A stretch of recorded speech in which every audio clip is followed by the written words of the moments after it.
ये एक टॉपिक बच गया था जो इंडस्ट्रियल एक्सीडेंट ना, इसमें ज़्यादा क्वेश्चंस थे नहीं। तो अपन क्या करेंगे आज, टॉपिक वाइज जितना भी अभी तक हमने पढ़ा है, ओके, या पूरा इसमें एक तरीके से रिवीजन भी हो जाएगा। तो जितना भी अभी तक हमने पढ़ा है उससे रिलेटेड टॉपिक वाइज अपन क्या करेंगे, एमसीक्यू डिस्कस करेंगे। लास्ट में 20 क्वेश्चन इंडस्ट्रियल एक्सीडेंट के भी आ जाएंगे, इसी में कवर हो जाएंगे। ठीक है, तो आज हम क्या कर रहे हैं टॉपिक वाइज सारा एमसीक्यू करेंगे। ठीक है, ठीक है।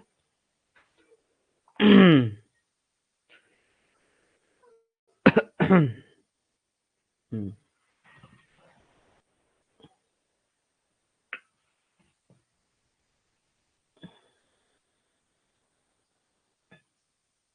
ठीक।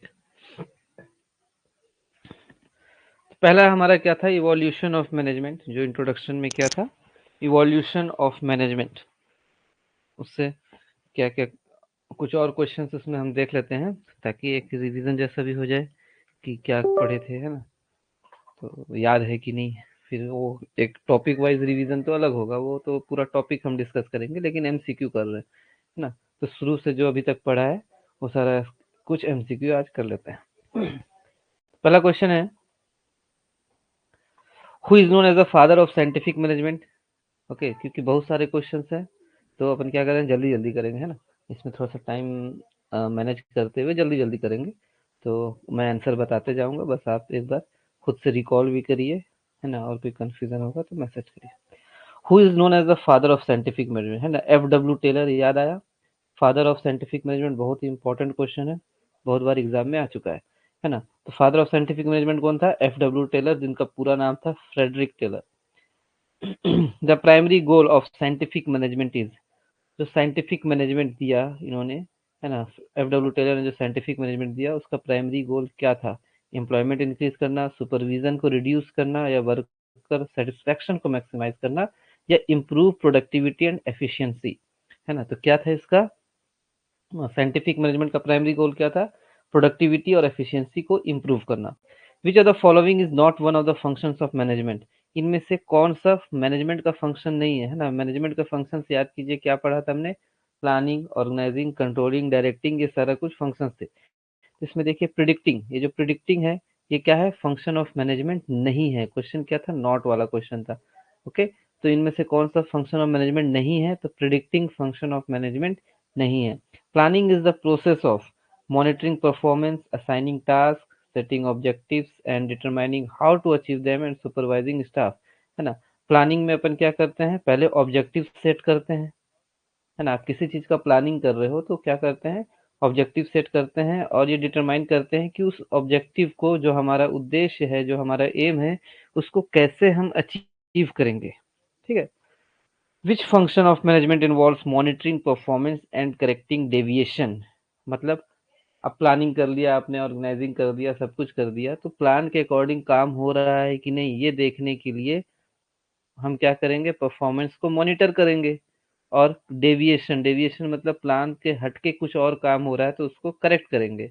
उनमें से कौन सा फंक्शन ये बात बोलता है, स्टाफिंग, कंट्रोलिंग, लीडिंग, ऑर्गेनाइजिंग, है ना। तो कंट्रोलिंग में क्या करते हैं अपन, कंट्रोल करते हैं, मॉनिटरिंग करते हैं, अगर कुछ भी डेविएशन रहेगा तो वहाँ उसको तुरंत ठीक करते हैं, है ना। प्लान से हटके कुछ काम हो रहा है तो उसको तुरंत अपन कंट्रोल करते हैं, तो वही क्या हो गया, डेविएशन को करेक्ट करना और परफॉर्मेंस को मॉनिटरिंग करना। ठीक है, ये कंट्रोलिंग में आता है। फयोल्स 14 प्रिंसिपल ऑफ मैनेजमेंट, है ना। फयोल्स ने जो 14 प्रिंसिपल दिया था, उसमें यूनिटी ऑफ कमांड का मतलब क्या है। यूनिटी ऑफ कमांड मतलब एक ही आदमी कमांड देगा, सब कुछ उसी की बात मानी जाएगी। तो each employ should receive orders from only one superior, ठीक है, सिर्फ एक सुपीरियर से ही रिसीव करेगा ऑर्डर। ओके, तो ये क्या कहलाएगा, यूनिटी ऑफ कमांड। फिर the following is not a characteristic of scientific management, क्या क्वेश्चन है, नॉट। इनमें से साइंटिफिक मैनेजमेंट का कौन सा कैरेक्टरिस्टिक्स नहीं है, तो यूज ऑफ साइंटिफिक मेथड है, स्टैंडर्डाइज करना काम को, टाइम स्टडी करना, ये सब साइंटिफिक मैनेजमेंट का आता है। लेकिन जो पर्सनल इंट्यूशंस है ना, पर्सनल, एक किसी एक पर्सनल, किसी एक पर्टिकुलर पर्सन के लिए ये नहीं है। What does the organizing function of management entails, जो फंक्शन ऑफ मैनेजमेंट में जो ऑर्गेनाइजिंग होता है ना। फंक्शन क्या क्या है, फंक्शन ऑफ मैनेजमेंट क्या क्या है, प्लानिंग, ऑर्गेनाइजिंग, कंट्रोलिंग, डायरेक्ट, ये सब है। तो ऑर्गेनाइजिंग से आप क्या समझते हैं, फ्यूचर का प्लान करना, एम्प्लॉय को हायर करना, मॉनिटरिंग प्रोग्रेस। और क्या है ऑर्गेनाइजिंग मतलब, designing the structure of organization, है ना। इसमें क्या करते हैं, ऑर्गेनाइजेशन का एक डिजाइन स्ट्रक्चर तैयार किया जाता है ना, स्ट्रक्चर तैयार किया जाता है। जैसे मैंने बताया था, ऑर्गेनाइजिंग में एक स्ट्रक्चर तैयार हो गया कि सबसे ऊपर रहेगा जीएम, आप ऑर्गेनाइज कर रहे हो ना सबको, फिर काम बांट रहे हो। ओके, फिर इस तरीके से क्या था, जीएम के बाद एजीएम, ओके, सॉरी एजीएम के बाद मैनेजर मान लीजिए, है ना, मैनेजर, असिस्टेंट मैनेजर, इस तरीके से आप क्या कर रहे हो, एक स्ट्रक्चर तैयार कर रहे हो ऑर्गेनाइजेशन का।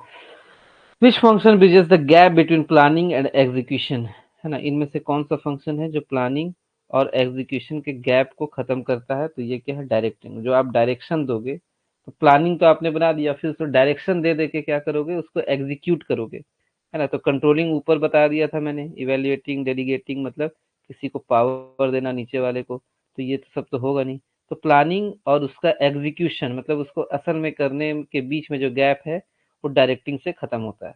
अ line organization is characterized by, जो लाइन ऑर्गेनाइजेशन होता है, कैसा ऑर्गेनाइजेशन होता है लाइन ऑर्गेनाइजेशन, इस तरीके के, सबसे ऊपर जीएम हो गया, ठीक है, फिर मैनेजर हो गया, फिर असिस्टेंट मैनेजर हो गया। तो ये किस तरीके का है, एक सेंट्रलाइज्ड है ना। पूरा डिसीजन कौन ले, जीएम अगर कुछ डिसीजन लेता है तो नीचे वालों को मानना पड़ेगा। तो ये किस तरीके का होता है, लाइन ऑर्गेनाइजेशन। लाइन ऑर्गेनाइजेशन कैसा होता है, सेंट्रलाइज्ड डिसीजन मेकिंग होता है ना, एक ही को डिसीजन लेने का हक होता है। ये जो जो बोलेगा उसको, मतलब ऊपर में जो सबसे टॉप में रहेगा लाइन ऑर्गेनाइजेशन में, जो सबसे टॉप में रहेगा उसी की बात मानी जाती है। तो ये किस तरीके का डिसीजन मेकिंग होता है इसमें, centralised. What is the first step in planning process, जब आप प्लानिंग करोगे, फंक्शन क्या है, प्लानिंग। प्लानिंग में फर्स्ट स्टेप क्या है, सबसे पहले आप अपना ऑब्जेक्टिव सेट करते हो कि आपका ऑब्जेक्टिव क्या है। जैसे अब हमने सेट कर लिया 50 मिलियन टन हमको चाहिए इस साल, तो ये हमारा ऑब्जेक्टिव सेट हुआ। अब इसके लिए हम प्लानिंग करेंगे कि इस 50 मिलियन टन का हमने ऑब्जेक्टिव सेट किया है कि इस साल हम 50 मिलियन टन प्रोडक्शन करेंगे। तो ये हमारा पहला स्टेप क्या हुआ, सेट करना ऑब्जेक्टिव। फिर इसके लिए प्लानिंग करोगे कि हाँ क्या करेंगे, कितने मशीन हायर करेंगे, कितने वर्कर, है ना, ये सारा कुछ, कितने जमीन, ये सब कुछ आगे का प्लानिंग होगा। Which one is not a type of organizational structure, है ना, इनमें से कौन सा नॉट ऑर्गेनाइजेशनल स्ट्रक्चर का नहीं है। तो देखो लाइन होता है, अभी हमने पढ़ा था ऑर्गेनाइजेशन के अंदर लाइन टाइप होता है, फंक्शनल भी होता है, मैट्रिक्स भी होता है, डिविजनल भी होता है। ये सर्कुलर कोई ऑर्गेनाइजेशनल स्ट्रक्चर नहीं होता है। In a mining enterprise organisational design should ensure, mining enterprise में जो ऑर्गेनाइजेशनल डिजाइन कैसा होना चाहिए, तो सेफ एंड एफिशिएंट ऑपरेशन होना चाहिए, ठीक है। ऐसा डिजाइन बनाएंगे कि हमारा सेफ एंड एफिशिएंट ऑपरेशन हो।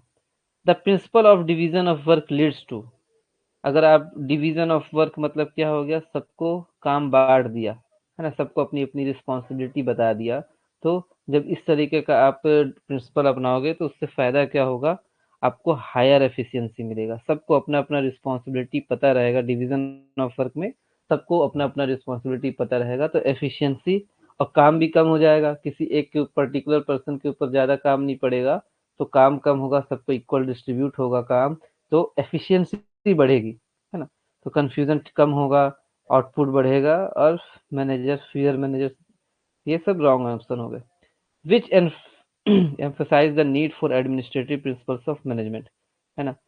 एडमिनिस्ट्रेटिव प्रिंसिपल ऑफ मैनेजमेंट किसने दिया था, हेनरी फयोल, ठीक है। हेनरी फयोल ने ये क्या दिया था, नीड फॉर, नीड या है ना, need for administrative principle of management. Control as management function is necessary to controlling, है ना, जो मैनेजमेंट फंक्शन में कंट्रोलिंग होता है, जो कंट्रोल हो गया, प्लानिंग, ऑर्गेनाइजिंग, कंट्रोलिंग पढ़ा ना, तो उसमें जो कंट्रोल है, जो मैनेजमेंट फंक्शन का जो कंट्रोल है, वो क्यों जरूरी है, ये इंश्योर करने के लिए कि गोल्स जो हमने बनाया है वो मीट हो रहा है ना, कि कहीं हम डेविएट तो नहीं हो जा रहे हैं अपने प्लानिंग से, कहीं भटक तो नहीं जा रहे हैं, ये इंश्योर करने के लिए कंट्रोल जरूरी है ना। वर्किंग आवर ये सब चीज गलत है, वर्क स्किल लेबर को हायर करना, motivate employees. Okay, the term management is best described as, जो मैनेजमेंट है उसको आप कैसे बेस्ट डिस्क्राइब कर सकते हो? तो supervising labour, ordering people, giving speeches. इसका राइट आंसर क्या होगा? Getting work done through others, है ना? आप मैनेज कर रहे हो, दूसरों से काम करवा रहे हो, है ना? मैनेजमेंट को आप बेस्ट डिस्क्राइब करोगे तो दूसरे से काम करवा लेना ही मैनेजमेंट हो गया, है ना? कि आप कैसे मैनेज कर रहे हो, कैसे काम करवा ले रहे हो।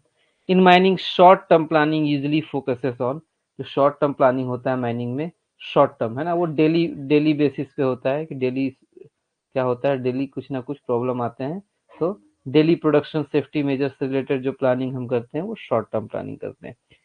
विच management thinker introduce time and motion studies? Time and motion studies किसने दिया? तो फ्रैंक गिलबर्ट।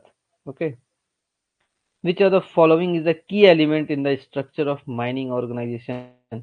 माइनिंग ऑर्गेनाइजेशन में का जो स्ट्रक्चर है ना, उसमें की एलिमेंट कौन सा है? Risk only, environmental policy, brand loyalty, social media presence, है ना? तो एनवायरमेंटल का जो पॉलिसी रहता है वो की एलिमेंट है माइनिंग ऑर्गेनाइजेशन के स्ट्रक्चर में।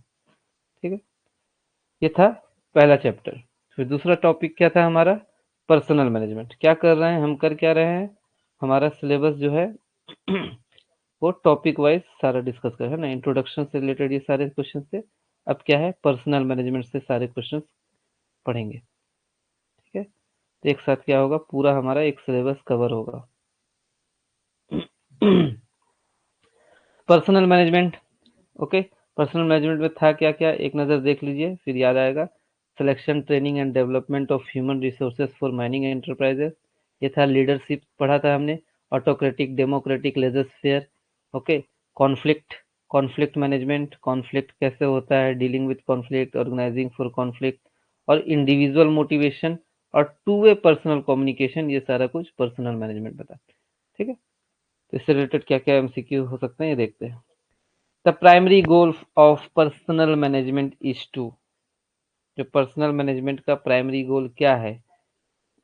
प्रॉफिट बढ़ाना, मशीनरी को मेंटेन करना, या फाइनेंशियल रिस्क को मैनेज करना। ठीक है, इसका राइट आंसर क्या है? Recruit, develop and train, retain लिखा, हाँ, रिटेन ह्यूमन रिसोर्सेस। ठीक है, रिक्रूट करना, डेवलप करना, उनको ट्रेनिंग देना, ये सब ह्यूमन रिसोर्सेस का जो करते हैं वो पर्सनल मैनेजमेंट का काम होता है। ठीक है, रिक्रूटमेंट, डेवलपमेंट, ट्रेनिंग। ठीक है, the process of choosing the most suitable candidate from those most suitable candidates from those available is called, है ना? बहुत सारे लोग आ गए, 100 लोग आ गए, आपने रिक्रूटमेंट निकाला, 100 लोग आ गए, उस 100 में से जो मोस्ट सुटेबल कैंडिडेट है उनको चूज करने के प्रोसेस को क्या कहा जाता है? तो क्या कहा जाता है? सिलेक्शन। ठीक है, बुलाना रिक्रूटमेंट हो गया, रिक्रूटमेंट क्या हो गया? आपने सिलेक्शन के लिए बुलाया, लेकिन यहाँ क्वेश्चन क्या पूछ रहा है कि अवेलेबल, अवेलेबल है आपके पास, उनमें से कैंडिडेट को चुनना है, वो कहलाता है सिलेक्शन। ठीक है, इंटरव्यू ओरिएंटेशन सिलेक्शन कहलाएगा, आप सेलेक्ट कर रहे हो। Which is the correct sequence in HR development? HR development में सीक्वेंस क्या है? सबसे पहले आप रिक्रूटमेंट करते हैं, मतलब एडवर्टाइजमेंट देंगे कि आइए हमारे पास वैकेंसी है, उस एडवर्टाइजमेंट के बेसिस पे लोग आएंगे तो आप उसमें से सिलेक्शन करेंगे, और सिलेक्शन करने के बाद उसे ट्रेनिंग देंगे। ठीक है, तो करेक्ट सीक्वेंस क्या हुआ? पहले रिक्रूटमेंट, फिर सिलेक्शन, उसके बाद ट्रेनिंग। ओके, पहले ही सिलेक्शन ट्रेनिंग देने के बाद रिक्रूटमेंट नहीं करेंगे। Which of the following is not a method of employee training? Employee training का मेथड इनमें से कौन सा नहीं है? ऑन द जॉब ट्रेनिंग है। सिमुलेशन क्या होता है? जो हम जैसे गेम वगैरह खेलते हैं ना, उस तरीके से 3D जैसा रहेगा, तो आप उसमें बैठोगे, और जैसे डंपर, डंपर का सिमुलेशन हमने बना दिया, तो उसमें ऐसा फील होगा आप सच में डंपर में बैठे हो। आगे 3D जैसा रहेगा, प्रोजेक्टर रहेगा, उसमें अलग अलग कंडीशन में डंपर कैसे आप चला रहे हो वो पूरा, है ना? सिमुलेशन बहुत लोग जानते होंगे। और लेक्चर्स भी ट्रेनिंग में आ जाता है। टर्मिनेशन मतलब जॉब से हटा देना, ये ट्रेनिंग में नहीं आता। ठीक है, तो राइट आंसर क्या होगा? टर्मिनेशन। ठीक है, नॉट वाला क्वेश्चन था, इनमें से कौन सा मेथड नहीं है एम्प्लॉय ट्रेनिंग देना? Laissez faire friend leadership is best describe है ना? जो लेजर्स फेयर लीडरशिप है उसको कैसे डिस्क्राइब किया जाएगा? Total control by the leader, पूरा लीडर ही कंट्रोल करेगा। Team based control, directive leader, है ना? देखिए ये वर्ड ध्यान रखिएगा, लेजर्स फेयर फंडा तो हमें क्लियर है, मतलब लेजर फेयर मतलब जो लीडर रहता है, मैनेजर रहता है, वो क्या करेगा, फ्री छोड़ देगा अपने एम्प्लॉय को, है ना। फ्री छोड़ देगा मतलब उनको एम्प्लॉय पे पूरा भरोसा रहेगा। तो ये वर्ड्स उसी समय कुछ भी वर्ड्स रख सकता है इस क्वेश्चन में। फॉर्मूला, हाँ फॉर्मूला वाला रह गया बहुत दिन से। ठीक है, इसको मैं आज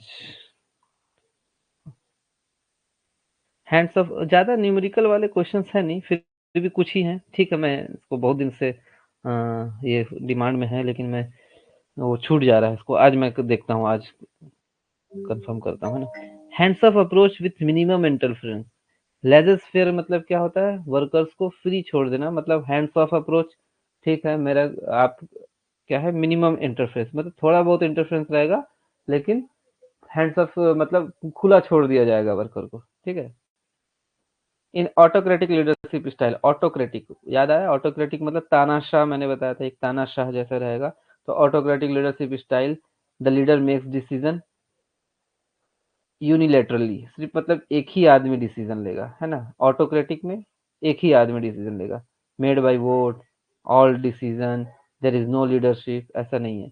ऑटोक्रेटिक मतलब एक ही लीडर रहेगा, वही पूरा डिसीजन लेगा। ठीक है। Democratic, democratic leadership encourages individual action, silence, compliance. Democracy, democratic मतलब डेमोक्रेसी ना, डेमोक्रेसी में क्या होता है, सारे ग्रुप मेंबर्स को इन्वॉल्व किया जाता है डिसीजन मेकिंग में। ठीक है, तो autocratic, democratic. Conflict, conflict in organization is always negative, हमेशा निगेटिव रहता है। Caused only by poor leadership, poor leadership के कारण ही होता है, या avoidable through rules alone, rules बना देंगे तो भी अलोन हो जाए, तो अवॉइड हो सकता है, नहीं। कॉन्फ्लिक्ट क्यों होता है, इनएविटेबल होता है, मतलब उसे छुपाया नहीं जा सकता। ठीक है। एंड समटाइम्स प्रोडक्टिव, और कभी कभी क्या है, पॉजिटिव उसका भी आउटकम निकल के आ जाता है।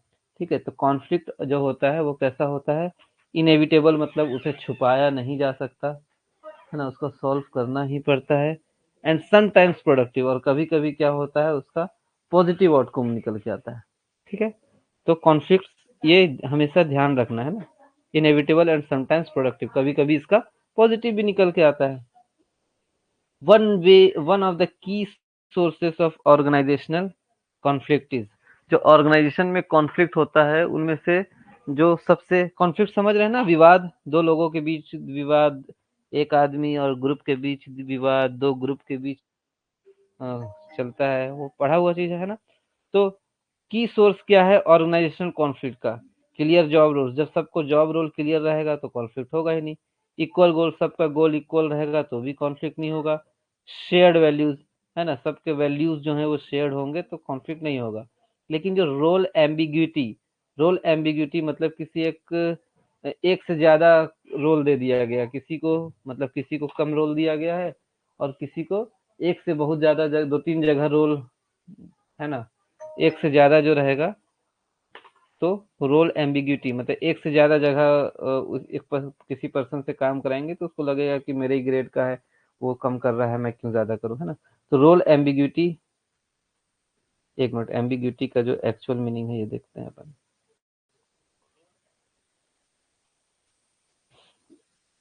ओके,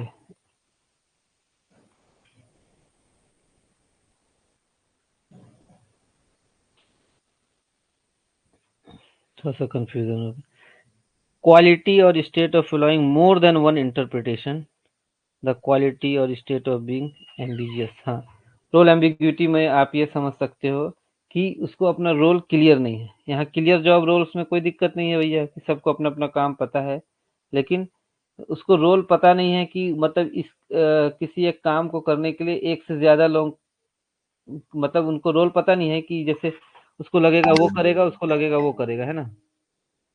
किसी एक काम को करना है तो ये दोनों को रोल क्लियर नहीं है कि ये काम करेगा कौन, है ना। तो इसके कारण विवाद हो जाता है, ये बोलेगा तुम करो, ये बोलेगा तुम करो। ठीक है, तो रोल एम्बिग्यूटी इसका राइट आंसर होगा, कॉन्फ्लिक्ट होने का कारण ये होता है।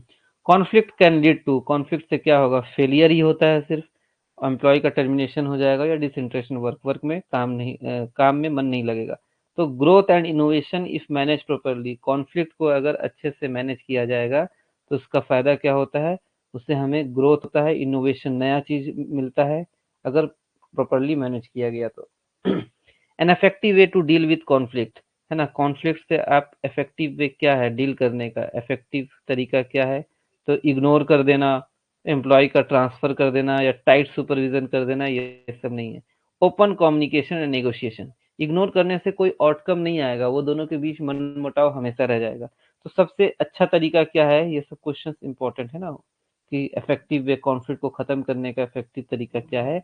तो ओपनिंग कम्युनिकेशन, ओपन कम्युनिकेशन, है ना, खुला कम्युनिकेशन करवा दो, एक दूसरे से बात करा लो, दिल की भड़ास निकाल लें, ओके, और नेगोशिएशन कर लें आपस में, मतलब, है ना, डील कर ले कि हाँ ठीक है, चलो तुम भी सही है हम भी सही। तो इफेक्टिव वे यही है कॉन्फ्लिक्ट का, ओपन कम्युनिकेशन, बात करो, मन में रखेंगे तो वो कॉन्फ्लिक्ट हमेशा रहेगा। टू वे कम्युनिकेशन इंक्लूड, जो टू वे कम्युनिकेशन है उसका मतलब क्या हो गया, उसमें क्या क्या होता है, सिर्फ बोलना, सिर्फ सुनना, only speaking, only listening, both sending end receiving feedback, ये टू वे कम्युनिकेशन होता है ना, कि आपने कुछ बोला और उसका फीडबैक भी मिला आपको, है ना, या आपने कुछ मैसेज कन्वे किया तो उसका फीडबैक भी मिला, तो ये इफेक्टिव कम्युनिकेशन का था, टू वे कम्युनिकेशन ना, दोनों तरफ से कम्युनिकेशन हो रहा है। सिर्फ ऑर्डर इशू कर देना ये वन वे कम्युनिकेशन है ना, इशू ऑर्डर, ऑर्डर दे दिया कुछ तो ये वन वे कम्युनिकेशन है, लेकिन फीडबैक भी मिला आपको तो ये टू वे कम्युनिकेशन कहलाता है।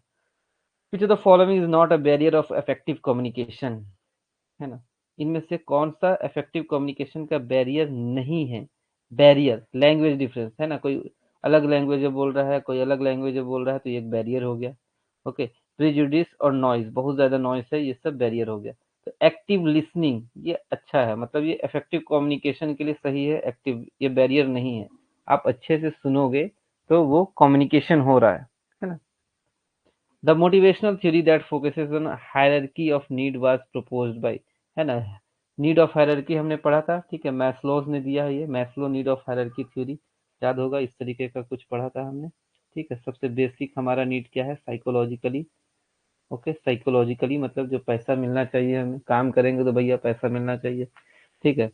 फिर इसी तरीके से इस तरीके का याद करो, पिरामिड बना हुआ था, ठीक है, लास्ट में था ई स्टीम, कुछ इस तरीके का था। तो हायरार्की नीड ऑफ थ्योरी किसने दिया था, मैस्लो ने। Motivation is best defined as temporary mood, the inner drive to achieve a goal, salary increase करना या वर्क प्रेशर। तो मोटिवेशन क्या है, मोटिवेशन, मोटिवेशन अपने अंदर से आता है कि हमें अचीव गोल करना है ना, मतलब किसी को इस तरीके से मोटिवेट कर देना कि किसी दबाव में काम ना करे, इनर ड्राइव से काम करे अचीव गोल को अचीव करने के लिए। In mining enterprise effective training helps improve, ठीक है, इफेक्टिव जब ट्रेनिंग देंगे माइनिंग में तो उससे क्या फायदा होगा, सेफ्टी एंड प्रोडक्टिविटी का फायदा होगा, गॉसिप बहुत ज्यादा होगा, डिसिप्लिन ओनली, मैनेजमेंट विजिबिलिटी नहीं, सेफ्टी एंड प्रोडक्टिविटी बढ़ेगी। Leadership is the process of supervising only, influencing and guiding people to achieve goals, hiring and firing, conflict resolution, है ना। तो लीडरशिप में क्या होता है, लोगों को इन्फ्लुएंस करना, काम करने के लिए इन्फ्लुएंस करना और उन्हें गाइड करना टू अचीव गोल्स।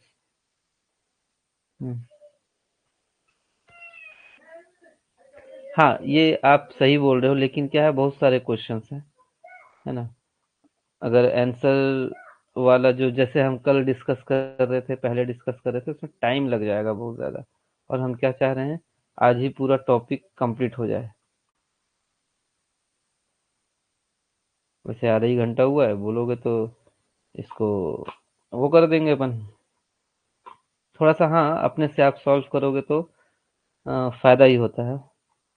चलिए ये प्रोडक्शन मैनेजमेंट कर लेते हैं, कल इसको क्या करेंगे, आगे के जो टॉपिक बचे हैं, पर्सनल मैनेजमेंट कंप्लीट कर लेते हैं, जो और बाकी टॉपिक बचे हैं ना, उसको अपन वैसे ही कर लेते हैं जैसे पिछले क्लासेस में किया है, कि आंसर बाद में दिखाते हैं तो वो ज़्यादा इफेक्टिव होगा, लेकिन उसमें टाइम बहुत ज़्यादा लगेगा, ये दिक्कत है।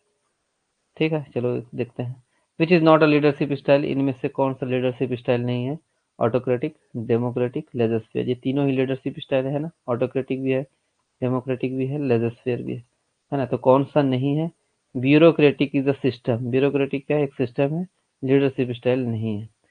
Okay, conflict resolution strategies include all except, conflict का जो आप रिजोल्यूशन करोगे उसको कैसे करेंगे, कोलैबोरेशन करके, है ना, दोनों मिलके काम करेंगे, कॉम्प्रोमाइज करके भी होता है कॉन्फ्लिक्ट रिजोल्यूशन, अवॉइड करके भी होता है, चलो अवॉइड कर दो, कोई कुछ कह रहा है तो अवॉइड कर दो, है ना। आइसोलेशन इसका नहीं है, जो कॉन्फ्लिक्ट रिजोल्यूशन का तरीका आइसोलेशन नहीं कहलाएगा। ऑल एक्सेप्ट पूछा ना, सब कुछ है एक्सेप्ट आइसोलेशन। आइसोलेशन मतलब अलग रहने लगना, है ना, लोगों से कट जाना, ठीक है, आइसोलेट हो जाना। तो ये क्या है, कॉन्फ्लिक्ट रिजोल्यूशन का कोई स्ट्रेटेजी नहीं है। चलिए, ये था पर्सनल मैनेजमेंट। अब बताइए, कंटिन्यू करें या फिर नेक्स्ट क्लास में वही करेंगे, आंसर बाद में जो रहेगा। अच्छा आएगा, चलो ये आ गया। चलिए, यह इस पीडीएफ से वैसी है जैसा आप चाह रहे थे, कोई दिक्कत नहीं है ना। Question number 1, work study consist of. Production management में क्या क्या था, पहले ये देख लेते हैं। प्रोडक्शन मैनेजमेंट में था norms and standard of operation by work study, analysis of mind capacities and capability, okay, production planning, scheduling, control, short term long term planning, productivity का कंसेप्ट और application of ergonomics in mine operation. ठीक है, ये सारा कुछ production management में था। चलिए तो पहला क्वेश्चन है वर्क स्टडी।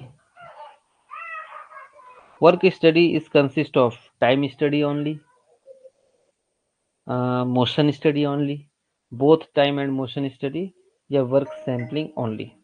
ठीक है, तो इसका राइट आंसर क्या है, वर्क स्टडी के अंदर क्या क्या आता था, दोनों आता था, है ना, both time and motion study. याद आया। चलिए, the main purpose of work study is to. Work study का मेन पर्पज क्या था, वर्क स्टडी का मेन पर्पज था रिड्यूस वर्क फोर्स को कम करना, इंक्रीज माइनिंग कॉस्ट को बढ़ाना, प्रोडक्टिविटी को बढ़ाना, या फिर लास्ट ऑप्शन क्या है, इंक्रीज आइडल टाइम को इंक्रीज करना। ठीक है, तो मेन पर्पज क्या है वर्क स्टडी का, प्रोडक्टिविटी को इम्प्रूव करना, है ना, क्या है, प्रोडक्टिविटी को इम्प्रूव करना ही वर्क स्टडी का मेन पर्पज है।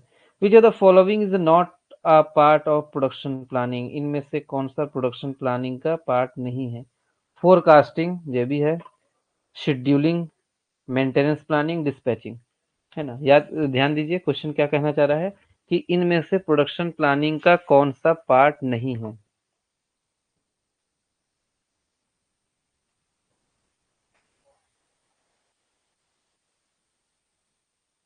फोरकास्टिंग, शेड्यूलिंग, मेंटेनेंस प्लानिंग, है ना।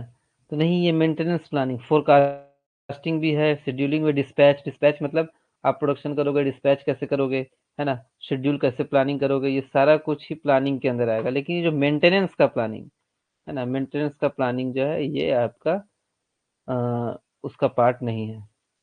Long term mind planning, long term mind planning generally involves, long term mind planning में लॉन्ग टर्म, है ना, लॉन्ग टर्म के लिए आप प्लानिंग कर रहे हो तो उसमें क्या क्या इन्वॉल्व होता है, वीकली प्रोडक्शन का target, monthly safety report, life of mind scheduling, daily drilling assignment, है ना। लॉन्ग टर्म प्लानिंग जो आप कर रहे हो, तो लॉन्ग टर्म प्लानिंग क्या हो गया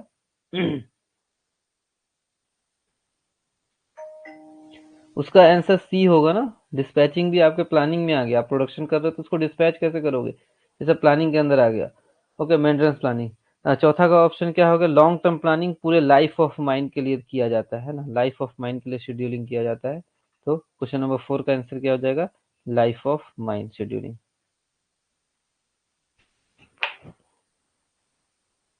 question number 5, which tool is commonly used in work measurement.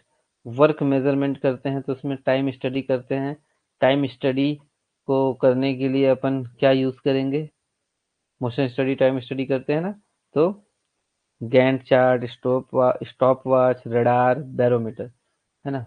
तो कौन सा टूल कॉमनली यूज किया जाता है वर्क मेजरमेंट के लिए, तो उसके लिए किया जाता है स्टॉप वॉच। ठीक है, टाइम आप कैसे देखोगे, तो स्टॉप वॉच से अपन क्या करेंगे, टाइम का स्टडी करेंगे कि किसी काम को करने के लिए कितना समय लग रहा है। ठीक है, short term production planning focuses on, जो शॉर्ट टर्म का प्रोडक्शन प्लानिंग होता है वो किस में फोकस किया जाता है? Strategic investment, equipment depreciation, weekly और मंथली आउटपुट टारगेट या जियोलॉजिकल रिजर्व एस्टिमेशन, है ना? तो शॉर्ट टर्म प्रोडक्शन प्लानिंग किस में फोकस किया जाता है? वीकली और मंथली आउटपुट, है ना? लॉन्ग टर्म के लिए पूरा वो किया जाता है, लाइफ ऑफ माइन देखा जाता है, लेकिन शॉर्ट टर्म प्रोडक्शन प्लानिंग के लिए वीकली और मंथली आउटपुट टारगेट्स देखे जाते हैं। तो छोटे-छोटे जो रहता है टारगेट, उसके लिए शॉर्ट टर्म प्लानिंग किया जाता है। ठीक है? The ratio of output to input, चलिए इसको आप बताइए। पढ़ा हुआ चीज़ है, कोई नया चीज़ नहीं है। The ratio of output to input is known as, output to input का रेशियो मतलब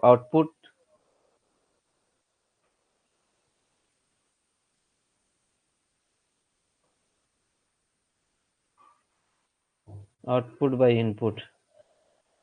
क्वेश्चन नंबर 7, इसके रेशियो को क्या कहा जाता है? Efficiency, profitability, productivity, capability. Question number 7 याद कीजिए, पढ़ा हुआ चीज है। ठीक है, एक बार और सोचो। Question number 7, ratio of output by input, C बिल्कुल सही, है ना? तो आउटपुट बाय इनपुट क्या होता है? प्रोडक्टिविटी। प्रोडक्टिविटी का ये फॉर्मूला है, याद रखना, बहुत मतलब छोटे छोटे चीजें हैं ना, ये सब ध्यान से हटना नहीं चाहिए। Output by input productivity, okay, याद आया? The most appropriate method to determine standard time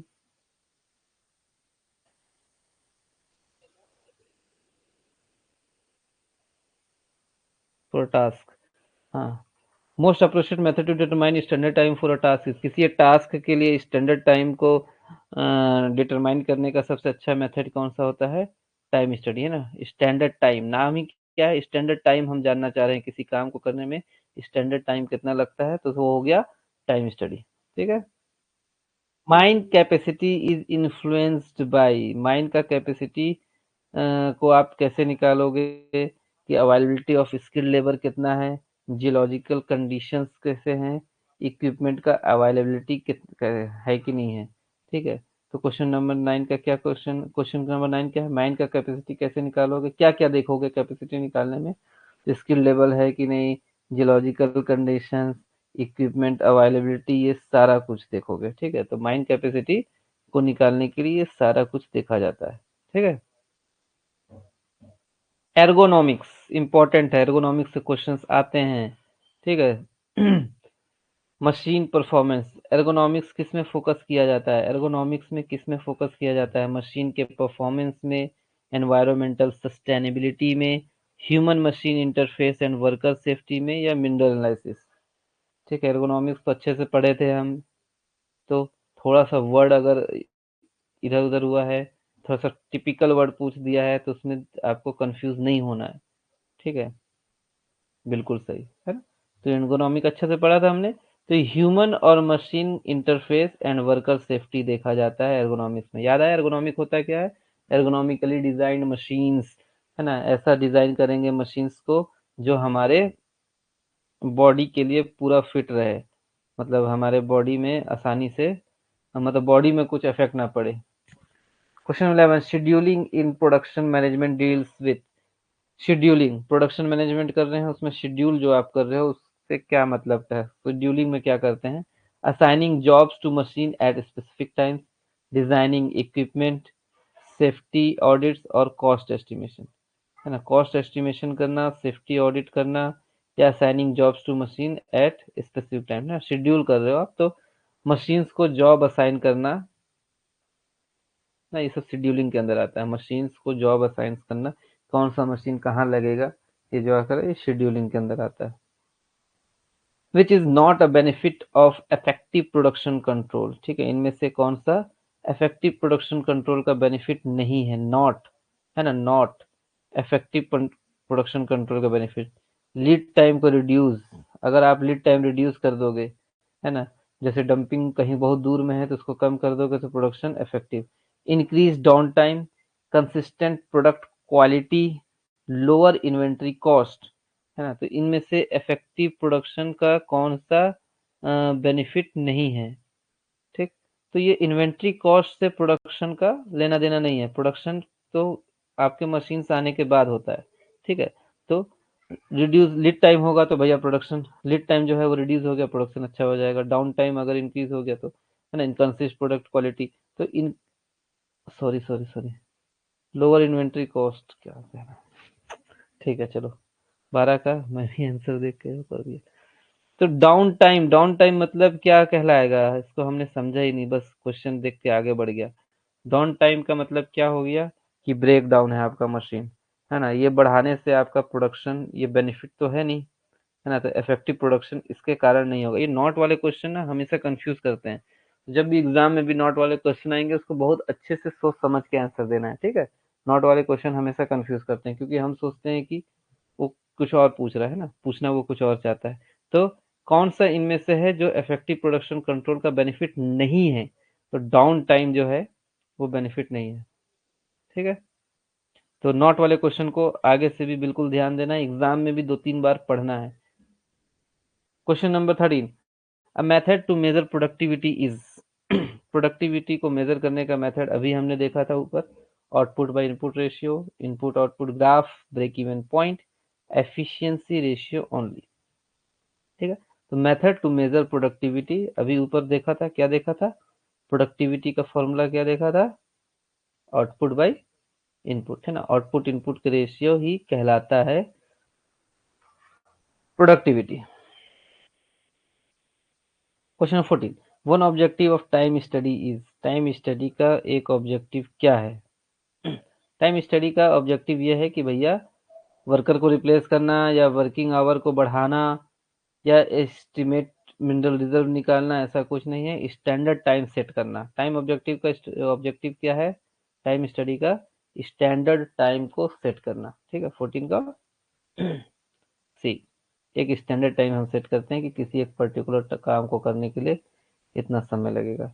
in mining term, mine capability refers to, mine का जो कैपेबिलिटी है उससे आप क्या समझते हैं, माइन का कैपेबिलिटी से आप क्या समझते हो, safety status of the mine, ठीक है, safety status of the mine, geological complexity, maximum production possible under existing condition, है ना, जो वहाँ कंडीशन एग्जिस्ट है उसमें आप कितना मैक्सिमम प्रोडक्शन पॉसिबल निकाल सकते हो, या नंबर ऑफ एम्प्लॉयज, माइन का कैपेबिलिटी क्या नंबर ऑफ एम्प्लॉयज होता है, या C maximum production possible under existing condition. Okay, तो 15 का बिल्कुल सही सी होगा कि कैपेबिलिटी आप उसकी क्षमता जानना चाहते हो ना, कि उसकी आसान भाषा में बोलते उसकी औकात क्या है ना, तो मैक्सिमम प्रोडक्शन वो कितना दे सकता है एग्जिस्टिंग कंडीशन में, वो होता है mine capability. Question number 16, which motion study से क्या हमको समझ में आता है, motion study helps to analyse wage structure, reduce unnecessary movements, determine mind depth, conduct risk analysis, ठीक है। मोशन स्टडी से आप क्या समझते हो, वेज स्ट्रक्चर को एनालाइज करना, अननेसेसरी मूवमेंट्स को रिड्यूस करना, डिटरमाइन माइंड डेप्थ, है ना, बिल्कुल आंसर दिखा दिया तो वो ज्यादा ऊपर हो गया, ठीक है। अननेसेसरी मूवमेंट को रिड्यूस करना, मोशन, मोशन से समझ में आ रहा है, मतलब जबरदस्ती का कुछ हम काम कर रहे हैं, अननेसेसरी मूवमेंट, है ना, जबरदस्ती का कुछ काम करें उसको बाईपास करके करेंगे तो हमारा क्या होगा, काम आसान हो जाएगा, ठीक है। चलो क्या है, इसको मैंने एडिट नहीं किया ना, आंसर सटा हुआ है इसलिए sir.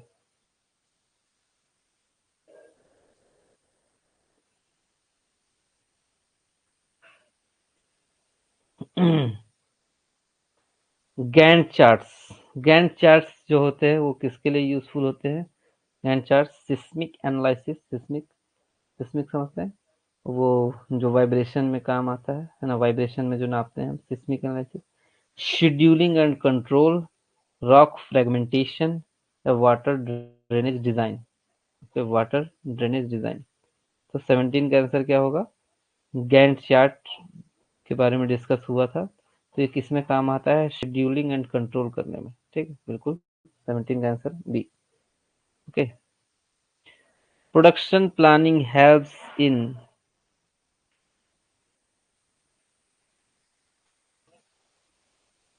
Managing only underground operation, सिर्फ अंडरग्राउंड ऑपरेशंस को ही मैनेज करना। अवॉइडिंग ओवर और अंडर यूटिलाइजेशन ऑफ रिसोर्सेस, जो हमारे पास रिसोर्सेस अवेलेबल हैं उनका बहुत ज़्यादा यूटिलाइज करना या बहुत ही कम यूटिलाइज करना, अंडर यूटिलाइजेशन। या इंक्रीजिंग एब्सेंटिज्म, एब्सेंटिज्म को बढ़ाना। या डिजाइनिंग वेंटिलेशन सर्किट का डिजाइन करना। तो प्रोडक्शन प्लानिंग में हम क्या करते हैं? बिल्कुल, है ना? तो 18 का बी। ओवर और अंडर यूटिलाइजेशन ऑफ रिसोर्स, जो भी आपके पास मशीन है उसका परफेक्ट यूटिलाइज हम करेंगे, ना ही बहुत ज़्यादा कर देंगे और ना ही अंडर यूटिलाइजेशन करेंगे कि मशीन खड़ा है हम उसका यूटिलाइज नहीं कर पा रहे हैं। Application of ergonomics in mining aims to, ergonomics in mining जो है उसका हम क्यों करते हैं? माइनिंग में जो एर्गोनॉमिक्स है उसको क्यों किया जाता है? प्रॉफिट मार्जिन को बढ़ाने के लिए, डस्ट इमिशन को रिड्यूस करने के लिए, या तीसरा ऑप्शन है improve operator comfort and efficiency, या रॉक स्ट्रेंथ को इंक्रीज करने के लिए, है ना? अब देखो, पहली बार एर्गोनॉमिक्स सुनोगे तो समझ में ही नहीं आएगा, तो हम तो पढ़े हुए हैं, है ना? तो ऑपरेटर के कंफर्ट को देखा जाता है, इम्प्रूव किया जाता है और उसके एफिशिएंसी को इम्प्रूव किया जाता है ना? तो एर्गोनॉमिक्स किस लिए किया जाता है? ऑपरेटर कंफर्ट को इम्प्रूव करने के लिए और एफिशिएंसी को इम्प्रूव करने के लिए। बिल्कुल सही, 19 का C. Which of the following is a long term planning tool, इनमें से कौन सा लॉन्ग टर्म प्लानिंग टूल है? लॉन्ग टर्म, है ना? Weekly shift schedule, daily blast का design, life of mine, hourly output check. चलो, ये क्वेश्चन तो ऊपर भी डिस्कस हो चुका है। तो लॉन्ग टर्म प्लानिंग क्या हो गया? पूरे लाइफ ऑफ माइन प्लान को देखा जाता है ना? कोई दिक्कत नहीं इसमें। ये था प्रोडक्शन मैनेजमेंट। अब क्या है नेक्स्ट टॉपिक हमारा? Financial management. फाइनेंशियल मैनेजमेंट में क्या क्या कुछ टॉपिक थे, याद कीजिए। तो क्या क्या था? कैपिटल बजटिंग, इंपॉर्टेंट क्वेश्चंस आते हैं। Techniques for mining project evaluation. Okay, mining के प्रोजेक्ट इवैल्यूएशन का टेक्निक्स क्या क्या पढ़ा था हमने? पे बैक पीरियड, आईआरआर मेथड, है ना? ये सारा कुछ पढ़ा था।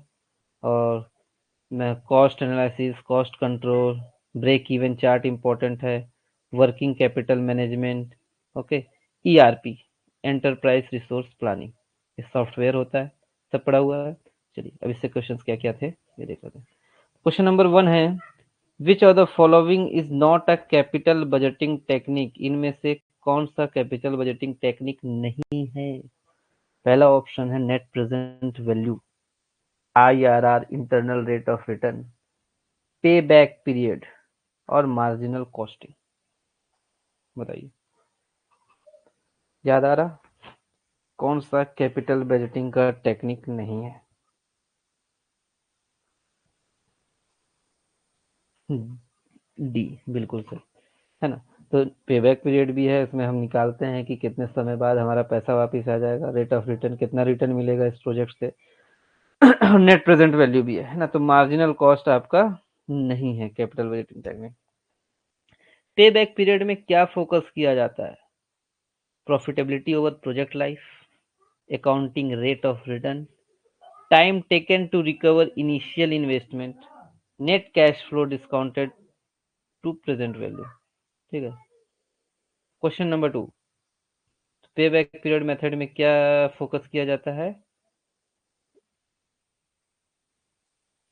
बिल्कुल सही, है ना? सी।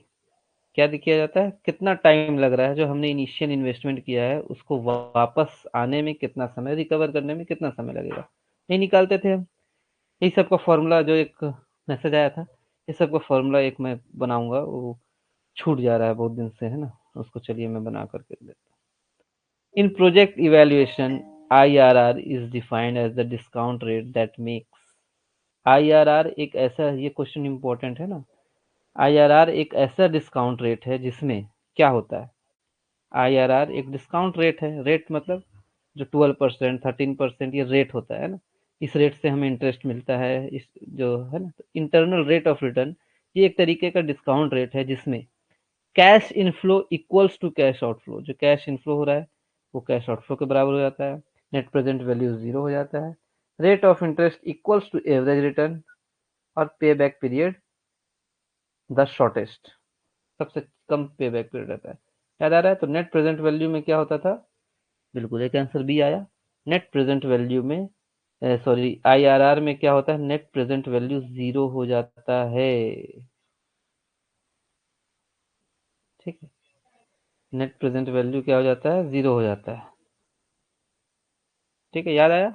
IRR net present value 0। ये नहीं होगा, वो क्या होता था, जो हमारा आउटफ्लो है और इन्वेस्टमेंट है ना, वो बराबर हो जाता था पर प्रेजेंट वैल्यू, इसलिए इसको वो किया गया है ना। ठीक, तो नेट प्रेजेंट वैल्यू इसमें क्या हो जाता है? आईआरआर में 0 हो जाता है। चलिए आगे बढ़ते हैं। Question number 4, cost control aims to, cost को जो हम कंट्रोल करेंगे, कॉस्ट कंट्रोल मेथड, तो उसमें उसका एम क्या होता है कॉस्ट कंट्रोल करने का? एलिमिनेट ऑल फिक्स्ड कॉस्ट, है ना, analyse market trend, maintain cost with planned limits, reduce inventory levels. जितने भी फिक्स्ड कॉस्ट है उसको एलिमिनेट कर देना। ये तो कर ही नहीं सकते, फिक्स्ड कॉस्ट तो फिक्स रहता है ना, उसको तो आप खत्म कर नहीं सकते। मार्केट ट्रेंड को एनालाइज करना, cost control, maintain cost with in plan limits, है ना। तो आप क्या करोगे? जो आपका लिमिट है, जो आपने प्लान किया है कि हम इतना ही खर्चा करेंगे, उसको मेंटेन करना ही क्या कहलाएगा? Cost control. कॉस्ट कंट्रोल में क्या करते हैं? जो हमारा बजट है भैया, उसको मेंटेन करने के लिए जो हमारा लिमिट प्लान है, उसके लिए cost control. Which of the following is the method of cost analysis? ठीक है, कॉस्ट एनालिसिस का इनमें से कौन सा मेथड है? कॉस्ट एनालिसिस का method regression analysis, break even analysis, स्वॉट एनालिसिस या पॉटर्स फोर्स एनालिसिस, है ना। तो क्वेश्चन नंबर 5 का क्या होगा? क्वेश्चन नंबर 5 का इनमें से कौन सा कॉस्ट है? तो ब्रेक इवन एनालिसिस ही होना चाहिए। याद आ रहा है? ब्रेक इवन एनालिसिस में अपन क्या करते थे? कॉस्ट एनालिसिस करते थे, है ना। कि ब्रेक इवन एनालिसिस याद आ रहा है? फिक्स्ड कॉस्ट, फिर इस तरीके से होता था, इस तरीके से होता था, तो कॉस्ट एनालिसिस हम करते थे, है ना। कॉस्ट एनालिसिस कैसे करते हैं? ब्रेक इवन एनालिसिस से। याद आ गया ना? फिक्स्ड कॉस्ट होता था, फिर जो टोटल कॉस्ट हो गया, ओके, कुछ इस तरीके का था। दिखा दिया। In break even chart the break even point is where, break even point यही, ये जो मैंने अभी बनाया, ठीक है, ये ब्रेक इवन चार्ट में ये जो ब्रेक इवन पॉइंट है ना, ये जो पॉइंट मिला हमें ब्रेक इवन पॉइंट, वो क्या है? Total revenue is equal to total cost, marginal cost is equal to marginal revenue, fixed cost is equal to variable cost, या profit is maximised. Number 6, break even chart में break even point को क्या कहा जाता है? Total revenue is equal to total cost. एक ऐसा break even chart में जो ब्रेक इवन पॉइंट होता है, याद करो, है ना, याद करो, ब्रेक इवन पॉइंट क्या होता है? एक ऐसा पॉइंट जहां ना ही हमें प्रॉफिट होता है ना ही लॉस होता है। जो आपने इन्वेस्टमेंट किया है वो क्या हो जाता है? आपको मिल जाता है। तो ये बिल्कुल एक आंसर ए आ रहा है ना। सी कंफ्यूज कैसे हो सकते हो? फिक्स्ड कॉस्ट तो ये है ना, फिक्स्ड कॉस्ट। पहली बात तो चार्ट याद रखना है आपको, ठीक है। फिक्स्ड कॉस्ट और वो नहीं है, तो ब्रेक इवन पॉइंट ये होता है जब आपका ये टोटल कॉस्ट जो लगा, तो ये टोटल कॉस्ट लगा, और ये आपको जो आउटफ्लो आ रहा है, इनफ्लो आ रहा है ना, इनफ्लो आ रहा है, ये दोनों जो बराबर हो जाता है, इनफ्लो मतलब रेवेन्यू जो आपके पास वापस आ रहा है, ये दोनों यहाँ बराबर हो रहे हैं। ठीक है, एक ऐसा पॉइंट जहाँ रेवेन्यू और कॉस्ट जो आपको खर्चा लग रहा है, रेवेन्यू मतलब आपके पास पैसा वापस आ रहा है, आप कमा रहे हो, है ना। टोटल रेवेन्यू और टोटल कॉस्ट जब बराबर हो जाते हैं तो वो कहलाता है ब्रेक इवन पॉइंट। क्लियर हुआ? याद आया कुछ? ब्रेक इवन पॉइंट एक ऐसा पॉइंट जहां ना ही प्रॉफिट होता है ना ही लॉस होता है, जितना हमारा रेवेन्यू है और जितना हमारा खर्च हुआ है वो दोनों बराबर आ जाते हैं एक पॉइंट में। ठीक है, ये कुछ इस तरीके से।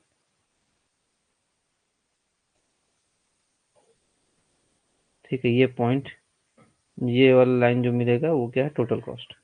ठीक है, दोनों बराबर था। याद आएगा ना, हमेशा याद रखना, इंपॉर्टेंट था ये, है ना। इसको इतना गलती नहीं होना चाहिए इसमें। ब्रेक इवन पॉइंट अच्छे से पढ़ाया गया है इस टॉपिक को, ब्रेक इवन पॉइंट के बारे में। At the break even point the business makes, break even point में बिजनेस बहुत ही ज्यादा प्रॉफिट में रहता है, लॉस में रहता है, या नो प्रॉफिट नो लॉस में रहता है, या ऑपरेटिंग लॉस ओनली, है ना। ब्रेक इवन पॉइंट में बिजनेस, आहा, कैसे गलती कर सकते हो। ए ऑप्शन गलती से लिखे हो कि सच में ए लिखे हो। ब्रेक इवन पॉइंट अभी मैंने ऊपर डिस्कस किया। एक बार और क्वेश्चन पढ़िए, चलिए कोई बात नहीं, जल्दी जल्दी में शायद गलत हो जा रहा हो। एक बार और पढ़िए। हाँ सी आया, ए लिखा था क्या किसी ने, 7 का, हाँ सी, ठीक है। तो नो लॉस नो प्रॉफिट बताया अभी मैंने ऊपर, क्यों होगा नो लॉस नो प्रॉफिट, क्योंकि रेवेन्यू और आपका जो टोटल कॉस्ट लग रहा है दोनों बराबर हो जाता है।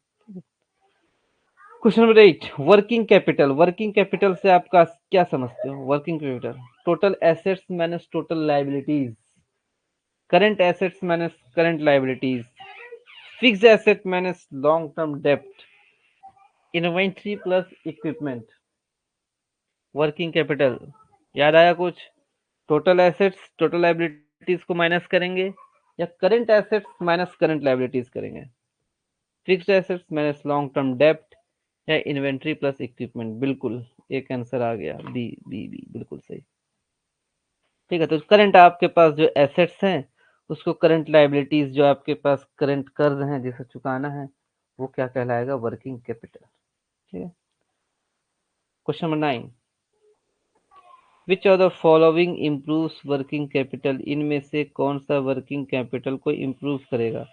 Increase in accounts receivable, purchase of new equipment, faster inventory turnover, या repayment of short term loan.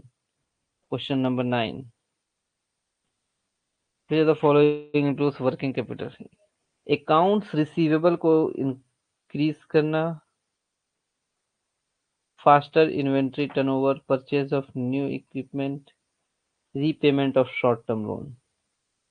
ठीक है, तो इसका आंसर डी होना चाहिए, एक बार देख लेते हैं। सी, फास्टर इन्वेंट्री टर्नओवर। ठीक है, ये कुछ अलग टाइप है। इम्प्रूव वर्किंग कैपिटल को कैसे इम्प्रूव किया जा सकता है? सी देख लिया। हाँ, लेकिन फास्टर इन्वेंट्री टर्नओवर, ठीक है।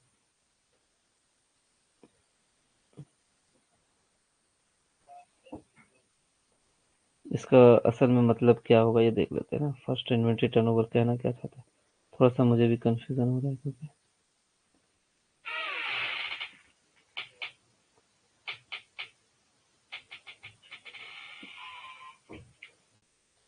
First how did first inventory to achieve first inventory turnover business can is the number of times a company is sold and replaced over a certain period। अच्छा, ठीक, समझ में आया क्या कहना चाह रहा है ये क्वेश्चन। आप वर्किंग कैपिटल को कैसे इंप्रूव कर सकते हो? जो आपके पास इन्वेंट्री अवेलेबल है उसको बेच करके। ठीक है, क्वेश्चन समझिए। असल में ये वर्डिंग थोड़ा अलग था तो कंफ्यूजन हुआ। तो फास्टर इन्वेंट्री टर्नओवर, आप करंट एसेट्स कैसे बढ़ाओगे? करंट एसेट्स बढ़ाओगे, जो भी आपके पास इन्वेंट्री अवेलेबल है उसको बेच दोगे। ठीक है, तो आपका वो बढ़ जाएगा, वर्क कैपिटल, है ना, वर्किंग कैपिटल बढ़ जाएगा। तो फास्टर इन्वेंट्री टर्नओवर से आप वर्किंग कैपिटल को इम्प्रूव कर सकते हो। ठीक है, इन्वेंट्री में आपका पैसा फंसा हुआ है, उसको आपने बेच के सोल्ड करके उसको कैपिटल में कन्वर्ट कर लिया। चलिए, तो इसका राइट आंसर था सी, ईआरपी। ये तो बन जाना चाहिए, कोई दिक्कत नहीं होना चाहिए इसमें। अब इसमें मैं आंसर भी नहीं दिखाऊंगा। ERP stands for enterprise resource planning, economic resource planning, external revenue projection, या effective reporting program. Enterprise resource planning, economic resource planning, बिल्कुल, है ना, कोई कंफ्यूजन होनी नहीं चाहिए इसमें। ईआरपी बस ये याद रखिएगा सॉफ्टवेयर है। अब उसी से रिलेटेड थोड़ा घुमा फिरा question. Question 11, one of the major benefits of ERP. ERP का सब एक मेजर बेनिफिट बताइए।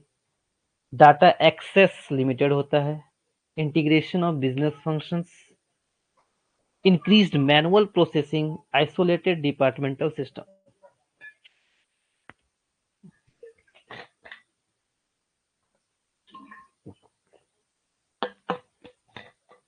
कोशिश कीजिए, अच्छा क्वेश्चन है। ईआरपी 11 का डी एक ऑप्शन आ गया, क्या था डी? Isolated department system. ना ना बाबा, है ना, डी गलत बता दिए। बी एक आंसर आया, वो सही है। इसको समझिए, ये कहना क्या चाह रहा है बी ऑप्शन। जो बिजनेस के फंक्शंस होते हैं, बिजनेस में क्या क्या, माइनिंग अगर आप देखोगे क्या क्या फंक्शन है। आप प्रोडक्शन कर रहे हो, डिस्पैच कर रहे हो, डिस्पैच अलग हो गया, प्रोडक्शन अलग हो गया, और वहाँ पर्सनल डिपार्टमेंट अलग हो गया, फाइनेंस डिपार्टमेंट अलग हो गया। ये सारे जो फंक्शंस है उसको क्या करता है ईआरपी, एक प्लेटफॉर्म में लाके इंटीग्रेट कर देता है ना, पढ़ा था हमने। तो 11 का आंसर क्या होगा? B, integration of business functions. Question number 12, a mining project requires an initial investment of $5 lakh. It generates annual cash inflow of 1,25,000. What is the payback period? Payback period निकालिए, है ना। क्वेश्चन क्या पूछ रहा है? Payback period मांग रहा है कि भैया आपका इनिशियल इन्वेस्टमेंट कितना है? 5 लाख।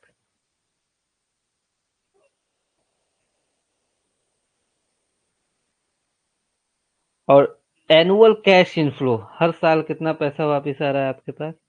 1,25,000 आप हर साल कमा रहे हो। तो कितने साल में ये 5 लाख मिलेगा आपको? तो इनफ्लो, इनिशियल इन्वेस्टमेंट से डिवाइड कर देते हैं कैश, एनुअल कैश इनफ्लो को, है ना। 25 टू द 50, 200, 25 4 द 5 द 125। ठीक है, तो 4 ईयर, 4 साल बाद आपको पैसा वापस मिल जाएगा। 12 डी।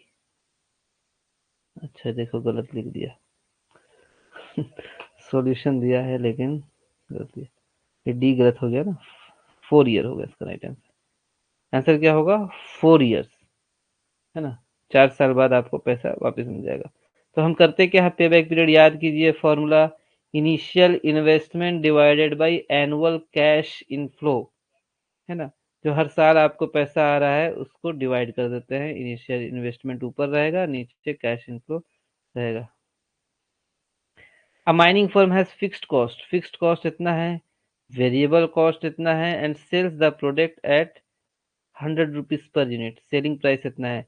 तो ब्रेक इवन क्वांटिटी निकालने बोल रहा है ना। फिक्स्ड कॉस्ट पता है, वेरिएबल कॉस्ट पता है, और सेलिंग प्राइस पता है। तो देखिए कैसे निकालते थे अपन ब्रेक इवन क्वांटिटी, कैसे निकालते थे? फिक्स्ड कॉस्ट, इसके फॉर्मूलाज थे, है ना, बहुत सारे फॉर्मूला हमने लिखा था। तो कैसे निकालते थे break even quantity? Fixed cost divided by selling price minus variable cost, याद आया? Break even quantity, break even quantity निकालने का क्या फॉर्मूला था? Fixed cost divided by selling price minus variable cost, ये था। फिक्स्ड कॉस्ट आपका दिया है 2 लाख,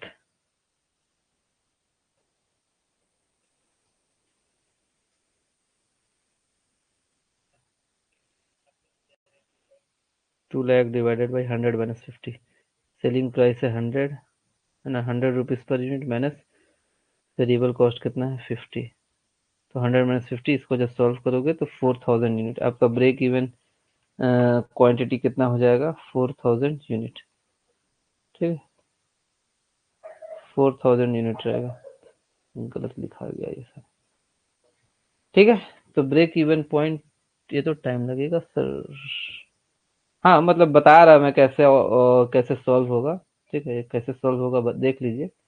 बाकी पेन कॉपी रखे तो धड़ाधड़ जल्दी जल्दी कर लीजिए, इतना देर में जमा। इसीलिए मैं, टाइम लगेगा इसलिए मैंने क्या किया, डायरेक्ट बता दिया, वरना 5 मिनट इसी में बर्बाद हो जाता। A company has total fixed cost, total fixed cost इतना है कंपनी के पास। किसी प्रोडक्ट को प्रोड्यूस कर रहा है, उसका फिक्स्ड कॉस्ट 75,000 लगेगा। फिक्स्ड कॉस्ट होता क्या है? जैसे आप रेंट दे रहे हो, है ना, रेंट तो देना ही पड़ेगा, टैक्स देना ही पड़ेगा, है ना। ये सब फिक्स्ड कॉस्ट है। तो 75,000 एंड 15,000 यूनिट वो प्रोड्यूस करता है। और वेरिएबल कॉस्ट कितना है 5 rupees per unit. What is the total cost, तो टोटल कॉस्ट कितना लगा। ओके ये तो इजी है, ये बता दोगे।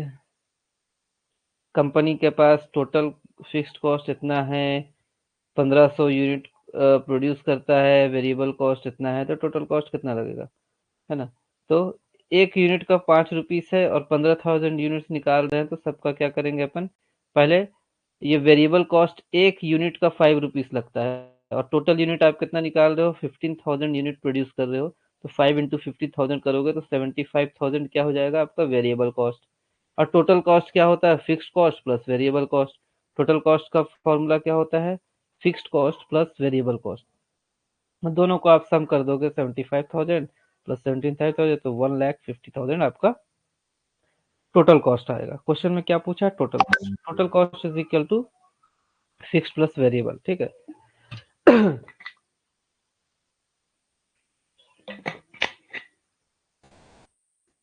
एक यूनिट का 5 रुपीज दिया है, 15,000 यूनिट का निकाल लेंगे और उसके बाद आपका टोटल कॉस्ट निकाल लेंगे।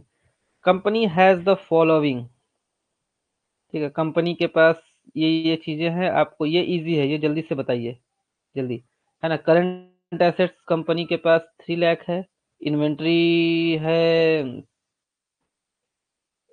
1 लाख, और लाइबिलिटीज हैं 1,80,000 का। तो वर्किंग कैपिटल कितना है कंपनी के पास, एसेट्स इतना है, इन्वेंट्री के रूप में इतना पैसा है, और करंट लाइबिलिटीज इतना है, तो नेट वर्किंग कैपिटल कितना होगा।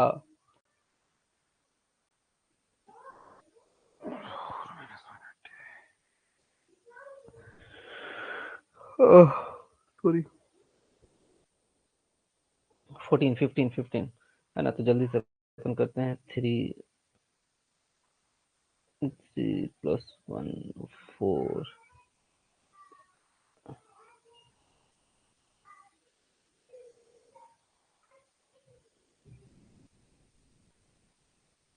ये टोटल करंट एसेट्स ये हो जाएगा, सॉरी प्लस करना है ना, हाँ। तो ये दोनों को सम कर देंगे तो आपका एसेट्स जो एक्चुअल में वो आ जाएगा, फिर -180 कर देंगे, ये देख लो।